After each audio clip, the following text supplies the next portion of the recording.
Hello students, today our topic is reactivity series of metals. क्रियाशीलता और क्रियाशीलता के क्रम के अनुसार उनको एक सीरीज एक श्रेणी में रखना क्या कहलाता है? Reactivity series of metals. क्या है? The arrangement of metals in A vertical column in the order of decreasing reactivity is called reactivity series of metals. यानी कि मेटल्स को उनके डिक्रीजिंग ऑर्डर ऑफ रिएक्टिविटी क्रियाशीलता में कम होते जाते हुए नीचे की तरफ रखना क्या कहलाता है? रिएक्टिविटी सीरीज कहलाती है. फॉर एग्जांपल अगर हम यहाँ पे देखें, sodium, potassium, calcium, magnesium, aluminium, zinc, iron, tin, lead, hydrogen, it is non metal, copper, mercury, silver and gold. इसका मतलब क्या है कि यहाँ पे इस सीरीज में जो अकॉर्डिंग टू 10th क्लास तक आपके सिलेबस में हम पढ़ाते हैं, पोटासियम इज मोस्ट रिएक्टिव. धीरे धीरे नीचे की तरफ आते हैं तो इनकी जो रिएक्टिविटी है, जो क्रियाशीलता है, वो क्या होती जा रही है? डिक्रीज होती जा रही है. और नीचे अगर हम आ रहे हैं गोल्ड के ऊपर, तो गोल्ड क्या हो रहा है? सबसे कम क्रियाशील है. यानी कि यहाँ पे नीचे की तरफ एक डिक्रीजिंग ऑर्डर है सभी का, और इसको हम क्या कहते हैं? रिएक्टिविटी सीरीज ऑफ मेटल्स कहते हैं. उसके बाद हमारा जो टॉपिक आता है वो आता है ionic compound, covalent compounds.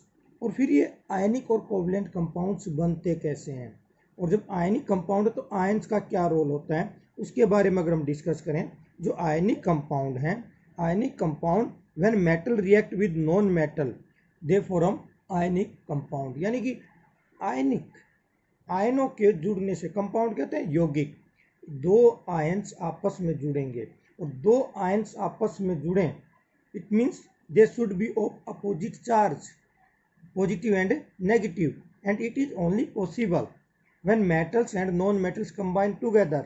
Metals और नॉन मेटल्स के आयंस आपस में जुड़ेंगे, क्योंकि metals always form positive ions and non metal always formed negative ions, so they are combined together to form a ionic compound. जो अभी आगे जाके हम डिटेल में पढ़ेंगे कि आयनिक कंपाउंड बनते कैसे हैं.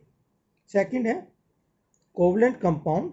When non metals react with other non metals they form covalent compound. Covalent compound always form between two non metals by the sharing of electrons. वो आपस में इलेक्ट्रॉन्स को शेयर करते हैं, उससे क्या होता है? कोवलेंट कंपाउंड का निर्माण होता है. दो नॉन मेटल आपस में रिएक्ट नहीं करती हैं, मेटल्स नॉन मेटल के साथ रिएक्ट करती हैं, but non metal can react with non metal to form covalent compound. The force which links the atom or ions in a molecules is called chemical bond. जो इनको आपस में एक दूसरे के साथ में कंबाइंड करती है, वो क्या कहलाती है? कि केमिकल बॉन्ड कहलाती है. जो इन एक दूसरे को आपस में बांधे रखती है, वो क्या है? कि केमिकल बॉन्ड है, आबंध है, जिसको हम क्या कहते हैं? रासायनिक आबंध हिंदी के अंदर.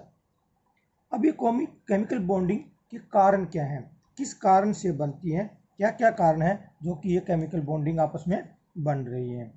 The atoms combine with another atoms to achieve the inert gas electron arrangement and becomes more stable. In this universe, every elements want to be stable. और हमें पता है 9th क्लास में हम पढ़ के आए हैं, स्टेबिलिटी तभी हो सकती है जब वो noble gas electronic configuration achievement प्राप्त करें. यानी कि उनके आउटर मोस्ट सेल में यदि 8 इलेक्ट्रॉन हो जाते हैं तो वो स्टेबल हो जाते हैं. तो 8 इलेक्ट्रॉन्स करने के लिए अगर ज़्यादा है 1 2 3 तो वो डोनेट करते हैं, और उनके आउटर मोस्ट सेल में अगर 5 6 7 है तो वो गेन करते हैं, और इस कारण से वो स्टेबल होते हैं. ये एक कारण है.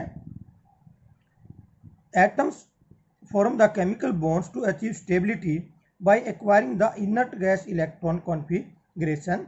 N atom can achieve the inert gas electronic configuration in 3 ways. 3 तरीके हैं. Every elements want to be stable, but how he can be stable? इसके लिए क्या है? 3 रास्ते हैं. क्या है? Bye losing one or more electron to another atom. उसके पास अगर ज़्यादा हैं तो वो क्या करे, एक या दो या तीन इलेक्ट्रॉन वो डोनेट कर सकते हैं, इसके कारण से वो स्टेबल हो सकते हैं। या बाय गेनिंग वन और टू और थ्री इलेक्ट्रॉन्स, अगर वो एक दो तीन इलेक्ट्रॉन किसी के आउटर मोस्ट शेल में, तो उनको प्राप्त करके भी क्या हो सकता है, वो स्टेबल हो सकता है। तीसरा तरीका है शेयरिंग ऑफ इलेक्ट्रॉन करे, कि शेयरिंग का मतलब क्या होता है कि एक बार जब उसकी काउंटिंग हो रही है दूसरे की, तो उसके आउटर मोस्ट सेल में 8 इलेक्ट्रॉन हो जाएं, और एक बार उसके जिसने दिए हैं उसकी काउंटिंग हो रही है तो उसके 8 इलेक्ट्रॉन पूरे हो जाएं, और इसको कहते हैं म्यूचुअल शेयरिंग, जो अभी हम आगे डिटेल में पढ़ेंगे। ठीक है। उसके बाद में एक टॉपिक आया है अभी आयन का, कि ions combine together to form ionic bond. तो आयंस क्या हैं? An atom is electrically charged atom or group of atom. Atom is electrically neutral, we know that. But if an atom acquires charge, then it is known as ions. उस क्या कहलाता है, वो ions बन जाता है अगर उसके ऊपर कोई भी चार्ज आ जाता है। अगर हम सोडियम आयंस देखें, मैग्नीशियम आयंस देखें, या क्लोरीन आयंस देखें, या ऑक्साइड आयंस देखें, ये सारे क्या हैं, इनके ऊपर आप देख रहे होगे ये चार्ज शो कर रखा है।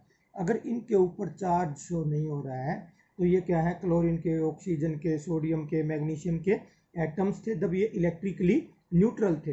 परंतु अब क्या कर दिया है, हमने इनके ऊपर चार्ज शो कर रखा है। It means they in the form of ions. An ions is formed by the loss or gain of electrons by an atom, so it contains an unequal number of electron and proton.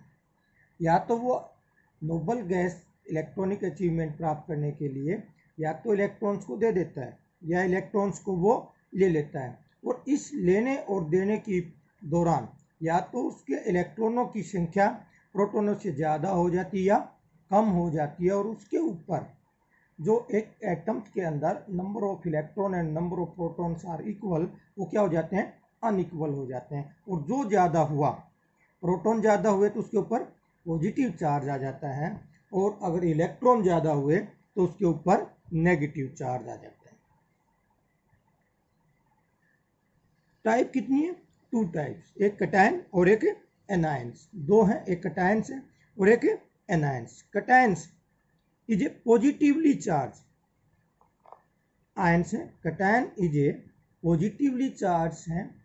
Atoms जो metals के हैं वो cations में convert होते हैं, because a cation is formed by the loss of one or more electron by an atom. एक atom यदि एक या एक से ज़्यादा, 2 या 3 इलेक्ट्रॉन डोनेट करता है तो उसके ऊपर क्या आ जाएगा, एक पॉजिटिव चार्ज आ जाएगा। फॉर एग्जांपल हम देखें सोडियम की जो इलेक्ट्रॉनिक कॉन्फ़िगरेशन अगर हम देखें, 281 11 इलेक्ट्रॉन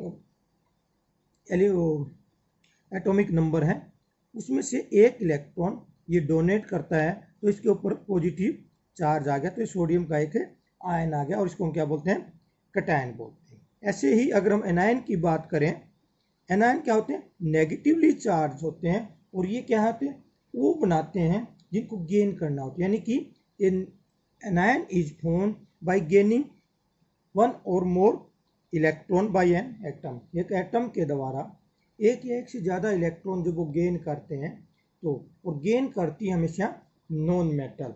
इट मीन्स अगर हम क्लोरीन की देखें तो क्लोरीन के पास में जो क्लोरीन का एटम है 287, 17 एटॉमिक नंबर है, और 288 यानी कि नोबल गैस वाली बात करें हम, इसको एक इलेक्ट्रॉन की जरूरत हो, इट विल टेक 1 इलेक्ट्रॉन, और इसके ऊपर ये क्या आ जाएगा, एक नेगेटिव चार्ज आ जाएगा। अब इसको हम कहते हैं कि क्लोराइड आयंस में कन्वर्ट होगा, क्लोरीन से क्लोराइड आयंस में कन्वर्ट होता है। तो ये 2 प्रकार के पॉजिटिव और नेगेटिव आयंस। ठीक है।